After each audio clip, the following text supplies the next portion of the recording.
ভারত নিয়ন্ত্রিত কাশ্মীরের পেহেলগামে সন্ত্রাসী হামলায় ২৬ জনের মৃত্যুর প্রায় এক সপ্তাহ পেরিয়ে গেলেও এখনও প্রকৃত দোষীদের গ্রেফতার করতে পারেনি পুলিশ। অবশ্য সন্দেহভাজন শতাধিক সন্ত্রাসীকে আটক করা হয়েছে। এরই মধ্যে হামলার সঙ্গে জড়িত সন্দেহে স্থানীয় সময় রোববারও কয়েকজনের বাড়িঘর গুঁড়িয়ে দিয়েছে কর্তৃপক্ষ।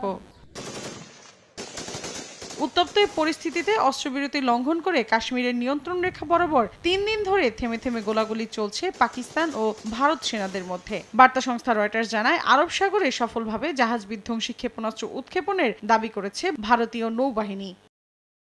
পেহেলগামের ঘটনাকে কেন্দ্র করে পাকিস্তানের সঙ্গে ঐতিহাসিক সিন্ধু পানি চুক্তি স্থগিত করেছে ভারত। পাকিস্তানি গণমাধ্যম ডন জানায়, বিষয়টিকে শিশু সুলভ ও অবৈধ আখ্যা দিয়েছেন দেশটির কেন্দ্রীয় জ্বালানি মন্ত্রী। বলেন, এই চুক্তি কেবল পাকিস্তান ও ভারতের পারস্পরিক সম্মতির ভিত্তিতেই বাতিল করা যেতে পারে। কোনো পক্ষ একতরফাভাবে এটি স্থগিত করতে পারে না।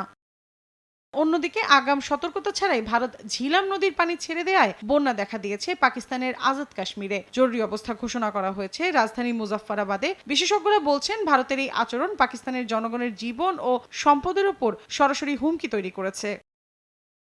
মৌসুমী সাথী, সময় সংবাদ।